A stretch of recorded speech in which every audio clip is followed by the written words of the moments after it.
"You don't belong here." That's what the eyes in the room told her. But Gwen Hill didn't flinch, not when the elevator doors opened and her ex, the billionaire CEO, stood 3 feet away. Not when the man who left her behind asked if her son was his. Because she had carried the weight of that truth alone for years, and now she was ready to let the silence speak louder than any apology. Stay with us.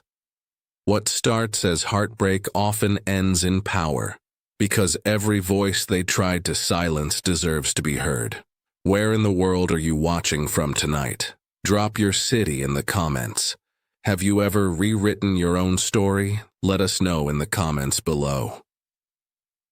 Don't forget to like this video, subscribe to Black Stories Untold with love, and ring that notification bell for more heartwarming stories that celebrate strength. The Whitmore Tower lobby was an altar to ambition, every surface gleaming like a promise. Sunlight poured through the 30-foot glass facade, catching the veins of the imported marble beneath and making them shimmer as if gold had melted and seeped into the stone. The air was scented with something expensive and clean, like citrus filtered through ice. People walked through it with purpose, shoulders squared and eyes focused straight ahead. No one lingered. No one stumbled. Until Charles Whitmore did. He entered just past 9, the sliding doors opening without a sound, the way they always did for him. His gait was deliberate, his custom shoes clicking softly against the floor as if the building itself recognized its master. He wore his usual armor, a charcoal 3-piece suit so sharp it looked carved, not sewn. His tie was pinned just so, the silk glinting faintly beneath the precise cut of his coat. His silver cufflinks caught the light with each movement, as if winking at the building he had built from the ground up. He had never known failure, not in any way that left a mark. At 40, Charles Whitmore sat at the summit of everything he had once sketched out in a Harvard dorm room. The company bore his name. His face was the one investors followed and rivals feared. He moved like a man who believed in inevitability, but all of that fractured the moment his eyes caught a shape that did not belong in the clean geometry of his empire. She was crouched beside the main corridor, a yellow cart standing guard behind her like an afterthought. Her back was to him. Her arms moved in slow, firm circles, cloth wiping down the marble he was about to cross. Her uniform was city-issued, dark blue and practical, but it could not disguise the grace in the way she moved. Her hair was twisted neatly, not hurried, not resigned. There was intention in it. And though her face was not yet visible, he knew. He knew before she turned, before she spoke. He knew because some truths are written so deep in the body that time cannot rewrite them. Charles stopped. Just a breath. Just enough to break his rhythm. A pause that would not register to anyone else, but to him it felt like a collapse. His chest tightened. His throat dried. The lobby continued around him, people moving, shoes tapping, keys swiping. But his world had narrowed to one line of polished stone. One woman, one memory with its hands pressed against the glass. She did not look up. Her movements remained steady, professional. She was not startled. She did not hesitate. If she had felt his presence, she gave no sign of it. And maybe that was the part that stung. Not the silence, not the job, but the utter absence of acknowledgement, as if he no longer held weight in a world where her feet still touched ground. She had always moved like that, centered, certain, even when their lives were tangled together, even when she whispered her dreams into his chest in the dark. A man at the front desk greeted Charles by name. The voice broke the moment, and Charles blinked, straightened, nodded once without speaking. He walked on, the rhythm of his steps slower now, off by a fraction. He did not look back. He would not allow himself that. But inside the walls were shaking, and the floor, the one she had just polished, gleamed too much. It gleamed like memory, like regret, like something that should never have been lost. She felt him before she saw him. That old ache stirred in her spine, low and unwelcome, the way you feel a storm before it breaks. Gwen stayed crouched beside the marble border, her gloved hand moving in smooth, practiced circles, cloth damp with diluted lemon cleaner. The smell had always calmed her. Not today. Today it twisted in her chest. The security radio had crackled 30 minutes ago with the familiar buzz. Whitmore en route. Penthouse arrival expected in 5. Routine chatter. But the moment the words hit the air, she knew. It wasn't just the name. It was the shift in energy. The kind of shift that tells you a moment is about to find you whether you're ready or not. She did not lift her head. Not when the hush fell across the front desk. Not when the tap of Italian leather approached like memory dressed as consequence. Her rag paused for the briefest second before resuming its arc. Nothing in her posture changed. Nothing in her breath betrayed her. But inside, something uncurled and stood up. Something she had locked away long ago, thinking it would stay quiet. It had been 10 years, maybe longer. She had stopped counting after the 3rd. That was the year she stopped imagining the sound of his voice on the other end of a phone line that never rang. That was the year she stopped checking news articles for his face. And yet, even after all this time, her body remembered what her mind had tried to forget. The weight of his gaze rolled across her shoulders like a tide, not heavy, not forceful, but undeniable, like light that sneaks in through closed curtains. She knew what he would be wearing. She could see the line of that suit in her mind before he ever crossed her path. She could hear the careful silence he carried with him, the kind that made people lower their voices out of respect or fear. He had been born into money, but it was power he had cultivated, and she had once known it intimately. But none of that mattered now, not the past, not the sting. Not the echo of his hand in hers under city lights a lifetime ago. What mattered now was the floor beneath her knees, the cart behind her, the choice she made every day to show up and clean someone else's empire. She had learned to make peace with dignity that didn't wear designer shoes. He passed, slow, a fraction slower than necessary, the click of his heels off rhythm by half a beat. She did not turn. She let him walk by, let the moment pass over her like wind against a closed window. She had promised herself that if this day ever came, she would not give it more than it deserved. When the elevator doors finally closed behind him, Gwen exhaled once. Quiet, controlled. She rinsed her rag in the bucket, wiped the floor again. There was always another streak to chase. Another mark to erase. But this one, the one he had left behind so many years ago, still glowed faintly in the polished stone. She did not cry, she did not speak, but inside, she felt the story shift, not reopen, not yet, but shift.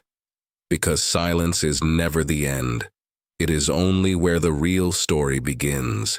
The boardroom buzzed with quiet efficiency. Screens lit up with forecasts and projections, voices layered in a polished rhythm of profit and risk. Charles sat at the head of the long glass table, back straight, fingers steepled, his usual posture of command. But today, command felt like a mask stretched too tightly across his skin. He was here in body, but his mind kept slipping back, to her, to the moment that broke something he didn't even realize had been fragile. He hadn't seen her face, not fully, but he didn't need to. The shape of her shoulders, the way her hand moved with intention instead of haste. He knew Gwen, had known her in a way that wasn't supposed to fade.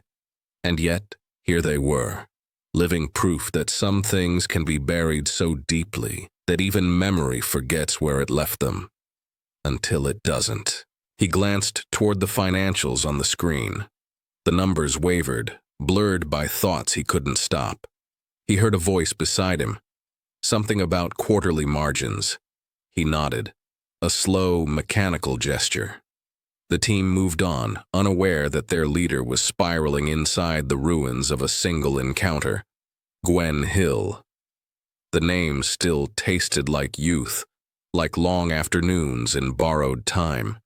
She had been his peace before he understood what that word meant, before power pulled at him like gravity, whispering that the world wasn't made for love like theirs, not in rooms lined with oil paintings and old money, not in families where whiteness was the first unspoken rule. He remembered the fight, the last one. She had asked where he saw them in 5 years. He had answered with silence, not because he didn't love her, but because he already knew. He had already chosen a version of himself that fit better into the world he was building. A world where handshakes mattered more than heartbeats, where a last name like Hill was a question mark, where brown skin in the front row came with a price he wasn't willing to pay. He thought he had made peace with that decision, told himself it was kindness, mercy even. Better to walk away than make her shrink to fit. Better to let her go than ask her to stand beside a man who couldn't protect her from the rooms he had spent his life trying to enter. He convinced himself she would thrive without him, and maybe she had, but not like this. The image came back, uninvited, her on her knees, cleaning, not speaking, not even glancing up. It was that lack of acknowledgement that haunted him most, as if he had become a shadow she no longer needed to outrun. He shifted in his seat, a tightness coiling in his chest. Regret was a strange thing. It didn't arrive all at once. It crept in sideways, through cracks you forgot to seal, and now it sat with him, unblinking. A voice called his name. He blinked once, twice. The screen had changed. A new chart, a new projection. Charles cleared his throat and nodded again. The room moved forward, unaware that the man at its helm was stuck in the past, not just with Gwen, but with the version of himself he had chosen over her. And now, 10 years too late, he was realizing that legacy means nothing if it's built on what you were too afraid to hold on to. The room was quiet except for the soft thud of her shoes hitting the floor. Gwen sat still for a moment, feet flat against worn hardwood, palms pressed to her thighs. The apartment around her was small but clean, filled with soft colors and second-hand things that carried the warmth of stories she had chosen to keep. A chipped mug on the windowsill, a framed photo of her son at 5, grinning with a front tooth missing, a half-finished crochet blanket folded neatly on the chair. It was not luxury, but it was hers. Every inch of it had been earned. She leaned forward, elbows on knees, fingers interlaced like a prayer she no longer said. Her uniform hung from her frame in creases, the smell of bleach and lemon still clinging to the fibers. She would wash it in the morning.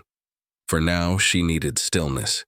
She needed quiet, because her mind would not stop turning. She had not let herself think of Charles in years. The early memories had dulled, tucked behind bills and shifts and school drop-offs. She had buried the softness of those days so deep that even she had started to believe it never mattered. But today proved otherwise. Today cracked something open.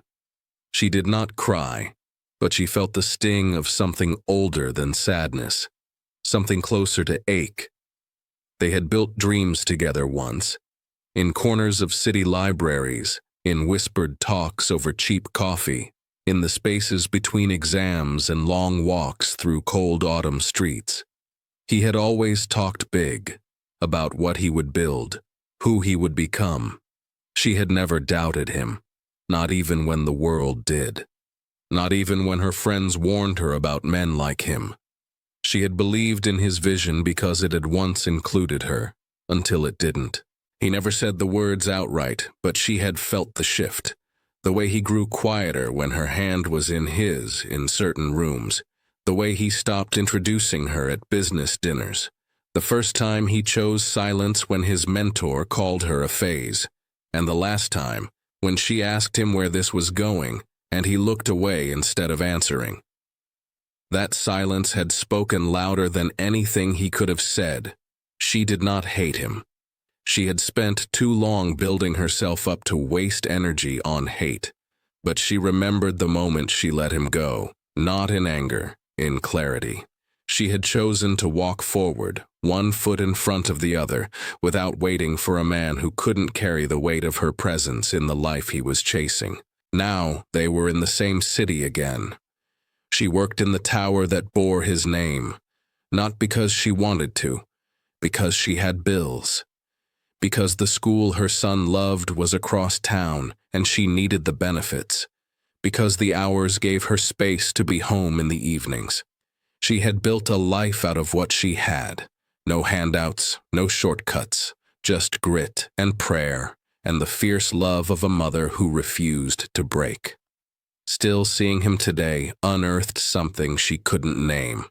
Not longing, not regret, just a reminder that the past never disappears.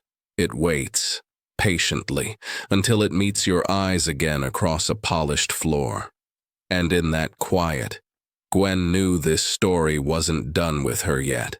The doors slid shut with a hush that sounded too final. Gwen stood near the panel, her finger hovering for a breath before pressing the button for the ground floor. The elevator blinked to life, the soft mechanical hum filling the silence between them. She kept her gaze fixed ahead, spine tall, hands folded neatly in front of her like she was holding something fragile and refusing to let it drop. Charles stood just behind her to the right, his presence unmistakable. The scent of expensive cologne lingered in the small space, warm and clean, designed to command without trying. He had taken off his suit jacket.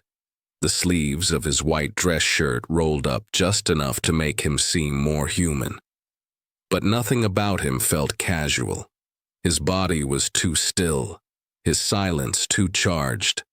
She didn't turn, didn't flinch, not when he shifted his weight or when he spoke her name. Quiet, but sharp enough to pierce the air. The sound of it was a fracture. Her name had not passed his lips in over a decade, yet he said it like it still belonged to him. Like time hadn't stripped it from his mouth and buried it in her memory. Gwen didn't respond, not because she couldn't, but because she refused to give the moment more than it deserved. Her silence filled the space between them with a pressure so thick it stole the air from the room. Charles stepped forward slightly, not close, not threatening, but enough to close the gap between past and present. He searched her reflection in the mirrored paneling, hoping to find something familiar, a trace of softness, a spark of the girl who once dreamed beside him. But Gwen had changed, not just in posture or poise. Her silence held a weight now, not of bitterness but of boundaries. The elevator ticked down. Floor 25, floor 24. He cleared his throat, voice low. She didn't react. The silence between them was louder than any conversation they had ever shared. It held everything they had not said, every question he was too late to ask, every apology she no longer needed to hear. Her stillness made him aware of his own body in a way he hated. He felt tall and useless, powerful and irrelevant. No boardroom had ever made him feel this way. She could have screamed, could have demanded answers. Instead, she gave him nothing, not a word, not a glance. And somehow, that undid him more than rage ever could. By the time the elevator reached the lobby, he was no longer standing like a man sure of his ground. His shoulders had dropped by a fraction. His jaw was tight. The doors opened, releasing a gust of cool air from the polished expanse beyond. Gwen stepped out without hesitation. No pause, no look back. She moved with the calm assurance of a woman who had already survived what he was only now beginning to feel. And Charles, standing alone in the elevator, watched the doors slide closed again, sealing him in with the echo of a name that no longer answered him. The flowers arrived mid-shift, roses, pale pink and cream, soft as breath, tied with a satin ribbon the color of champagne and arranged in a crystal vase so heavy it looked like it belonged in a hotel lobby, not a janitor's closet. Gwen stared at them for a moment, her gloves still damp, the scent curling around her like something familiar trying to get too close. She didn't touch the note right away. The envelope sat tucked in the arrangement, cream with her name written in blue ink, handwritten, not printed, the kind of detail meant to make it feel personal, meant to signal care. She had seen enough of life to know when care was just packaging. When she opened it, the card was simple. His handwriting was still sharp, like him, only 4 words. Dinner, just to talk. There was no date, no place, just the invitation. The audacity of it made her chest rise in a slow breath that did not quite reach anger. It almost made her laugh. Almost. She placed the card on the edge of the counter, folded her gloves neatly beside it, then reached for the waste bin. 1 tear down the center, then another across the fold. The pieces dropped without sound, and she moved on to the next task. There were floors to mop, trash bags to tie, fingerprints to wipe off glass that never stayed clean for long. Later, in the break room, the flowers sat untouched on the table. Her coworkers admired them in quiet, uncertain glances. No one asked where they came from. No one needed to. Everyone in the building had heard about the elevator moment. Everyone had seen the shift in Charles Whitmore's expression.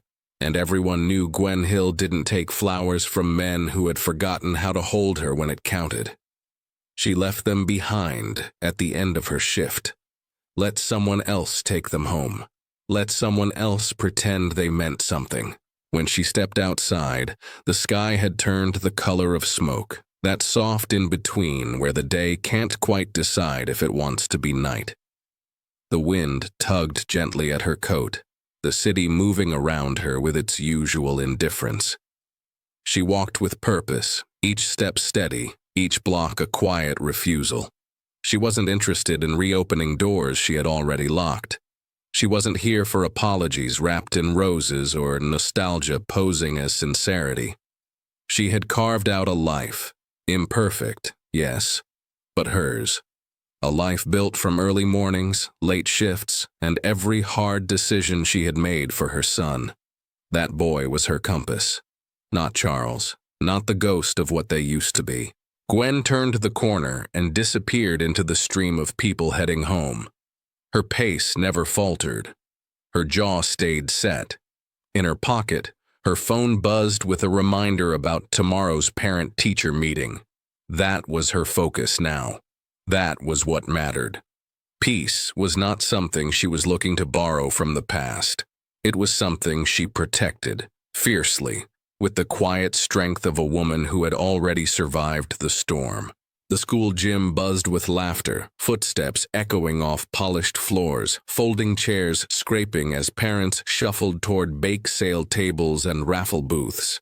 Streamers hung lopsided from the rafters, and the scent of popcorn clung to the air like a second skin. Gwen stood near the back, arms crossed loosely over her chest, watching her son move through the crowd with a quiet confidence that never failed to catch her off guard. Elijah was 11, but he held himself with the composure of someone older. He wore a navy hoodie and worn jeans, curls pulled back from his face in a short puff. His hands moved fast over a Rubik's Cube, fingers dancing in a blur as a group of other kids crowded around him, eyes wide. Gwen watched them count. 42 seconds. The cube clicked into place, 6 faces complete in clean, sharp colors. The other kids cheered. Elijah gave a quiet smile, proud but not boastful. His posture was calm, unshaken by the noise. He didn't need attention, he didn't seek it, but he drew it just the same. Gwen's breath caught when he turned toward her, light hitting his face just so. Steel blue eyes. The color still startled her after all these years. It had been there from birth, cutting through his soft brown skin like a whisper of something he had inherited without consent. She had told herself they would darken, that they were a trick of newborn light, but they never did. She had never said the name, not to anyone, not even when Elijah asked about his father. She gave him the truth she could carry, that he was wanted, that he was loved, that some people are not strong enough to hold what they help create. Charles did not know. He had never asked, had never come back, and Gwen had never gone looking. She had buried that truth in the folds of laundry, the routine of bedtime stories, the blur of work and bus schedules. But lately, it was getting harder to ignore. The older Elijah grew, the more the past seemed to stare back at her through those eyes. Across the gym, Charles arrived late, dressed in his usual quiet luxury. The staff whispered, but Gwen stayed still. He was not here for her. He was here as a donor, a name on the plaque, a face for the campaign. He smiled for the cameras, shook hands, said all the right things, until his gaze drifted toward the group of children and landed on the boy with the cube. He didn't blink at first, just stood there, eyes fixed on the boy who reminded him of something he couldn't place, something old and unfinished. He watched Elijah laugh, watched the sharp line of his cheek, the quiet authority in his movements. He felt something shift in his chest, not recognition, not yet, but a tug, a question without language. Elijah never saw him. He was already off to the next booth, distracted by a raffle wheel and a free slice of pie. Gwen turned before Charles could look her way. Her hands tightened around her coat sleeves, the secret pressed harder than usual against her ribs. Some truths waited patiently, others arrived uninvited. And this one? It was getting louder. The room was all white walls and velvet chairs, soft light bouncing off polished brass fixtures. A hush settled across the audience as the event host took the mic, her voice echoing faintly over clinking glasses and the low hum of expectation. The annual Women in Leadership luncheon had drawn its usual crowd, executives, donors, photographers, and news crews, all gathered to celebrate the newest grantees of the Whitmore Foundation's Urban Outreach Initiative. Charles sat in the front row, legs crossed, attention split between his phone and the stage. His name was on the banner behind the podium. His company had funded the program's expansion. His team had coordinated every talking point, every press kit, every camera angle. This was supposed to be another perfect page in the story of Charles Whitmore's legacy. Clean, polished, predictable. Then the host said her name. He almost missed it at first. The syllables floated past the noise in his head, gentle but firm. Gwen Hill, founder of the RISE Project, an organization supporting single working mothers through housing, child care, and career development. Applause swelled around him as she walked across the stage. Charles looked up and froze. She wore a fitted black dress that stopped just below the knee. No uniform, no gloves, no card in sight. Her hair was swept into a low twist, elegant but effortless, gold hoops catching the light as she moved. She stood tall behind the podium, shoulders relaxed, eyes steady. And when she began to speak, the room shifted. Not because of volume, but because of presence. She spoke about nights spent folding laundry at the kitchen table after double shifts, about missed birthdays and late rent and what it means to carry the world alone. She spoke about dignity, about how the world forgets women like her until they are needed to clean up someone else's mess, and how she refused to stay invisible. Charles didn't blink, couldn't. The voice that once whispered dreams into his chest now rang out over a sea of strangers, not with anger, but with ownership. This was not a speech. This was a reclamation. Every word was a quiet strike against the silence he had wrapped around her when he walked away. She never looked at him, not once, not even when her eyes scanned the crowd. But he felt seen, not by her gaze, but by the fact of her standing there at all. Applause erupted when she finished. A standing ovation. Cameras flashed. People leaned forward.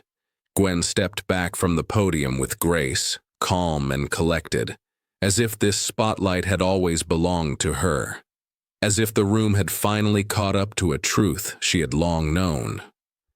Charles stayed seated, hands in his lap, face unreadable, his chest tight with something he didn't know how to name. The boardroom had always been his domain, but today, she owned it. And this time, it was her story that everyone came to hear. The rooftop was almost silent, the hum of the city softened by height and distance. Below them, the skyline shimmered in 1,000 tiny reflections, windows flickering like stars too stubborn to wait for night. Gwen stood near the edge, her hands resting lightly on the railing, the wind tugging at the hem of her coat. She had taken off her heels. The metal beneath her bare feet was cool and grounding. Charles stepped out from the stairwell with none of his usual assurance. No entourage, no curated entrance, just a man stripped of ceremony. He saw her there in the half-light, back to him, framed by steel and sky. And for a moment he didn't move, just stood with his hands in his pockets, chest tight with the weight of everything he hadn't said. She didn't turn when she heard him. She had known he would come, knew the silence between them could only stretch so far before it snapped back like a rubber band across skin. He stepped closer, his shoes quiet against the concrete. The first thing he said was her name, not like in the elevator, not like it still belonged to him. This time, it came gently, careful, like he was asking permission to say it. She turned slowly. Her expression was unreadable. Not cold, not open, just still. The wind brushed a strand of hair across her cheek, and she didn't move to fix it. She waited. His voice cracked on the second sentence. He said he was sorry, for leaving, for choosing safety over truth, for not being brave enough to hold what they had. He said he hadn't known how much it cost her, that he hadn't realized how small he had made himself when he walked away. She said nothing, let the words hang there, carried by wind and silence. Then he asked, quiet, not pleading, just a question. Is he mine? She looked at him for a long moment, not to wound, not to weigh, just to meet the moment head on. Then she answered, yes. Her voice didn't tremble. There was no drama in it, no edge, just fact, like telling someone the sky was blue or the ground was wet after rain. She didn't owe him more. He broke, not loudly, not with spectacle, just a slow, crumbling quiet. His eyes filled, and the tears came like a man who had forgotten how to cry, the kind that sat in your chest for years before finding the courage to fall. He turned away from her, covering his face, ashamed of how long he had looked at the world without really seeing it. Gwen stepped forward once, not to comfort, not to console, just to be there. She didn't touch him, didn't speak, but she didn't walk away either. They stood like that, side by side, facing a city that had shaped them both. No longer strangers, not yet healed. But in the silence that followed, something shifted. Not forgiveness. Not yet. But recognition. And in that quiet, something stronger than regret began to take root. The conference hall buzzed with low murmurs and camera shutters, journalists lining the aisles, pens poised, eyes sharp. The Whitmore Foundation banner hung behind the stage, sleek and minimal in its lettering. But the energy in the room was anything but routine. Something was different. Something unspoken thrummed just beneath the polished surface of the event. Whispers floated between seats. No one expected her to be there. Then the doors opened, and Gwen walked in. She wore a cream suit, tailored and clean, the kind that made silence follow her like a shadow. No podium polish, no corporate smile. Just the quiet confidence of someone who had earned her place by living through everything the world had thrown at her. She moved like a woman who no longer had to knock. She had built her own door. Elijah sat in the front row, his blazer too big at the shoulders, legs swinging slightly above the floor. His hands were folded in his lap, his eyes steady on his mother. He was old enough now to feel the weight of the moment, even if he didn't yet have the words for it. Charles followed behind her, not leading, not overshadowing. The cameras snapped faster now. He stepped to the side, gesturing for her to take the center. The gesture was subtle, but everyone saw it. This wasn't about him. Not anymore. Gwen stepped up to the microphone. No notes, no script, just her voice, clear and warm. She spoke of stories rarely told in rooms like this. Women holding families together with one paycheck and 3 side hustles. Nights spent choosing between dinner and bus fare. She spoke of the beauty of survival, yes, but also of the brilliance hidden behind survival. The innovation, the leadership, the power that bloomed where the world expected nothing to grow. Then she announced the fund, $50 million. Seeded by Whitmore Capital, managed by a board of women who had lived the struggle themselves, resources for childcare, microloans for small businesses, mentorship, ownership, legacy. The room stilled. This was not just philanthropy. This was a transfer of power.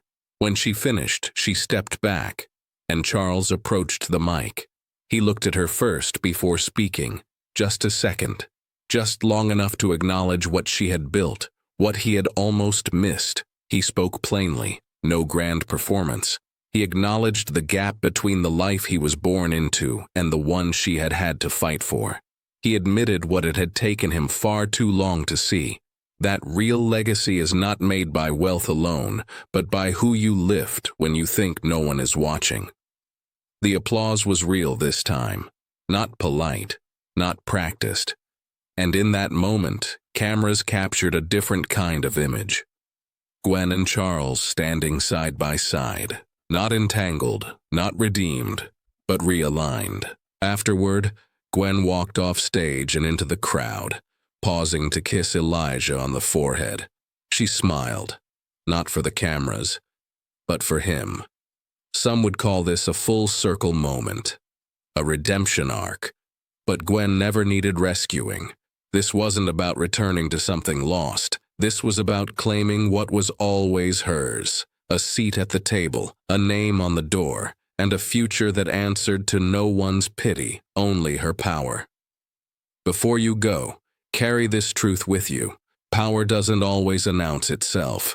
Sometimes it mops floors, sometimes it holds back, but it never disappears. If this story moved you, send it to someone who's been doubting their worth. Remind them their silence is not their weakness. It's their origin story.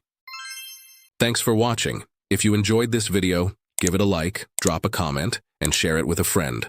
And don't forget to subscribe to Black Stories Untold for more stories that uncover hidden struggles, celebrate strength, and remind us that every voice matters.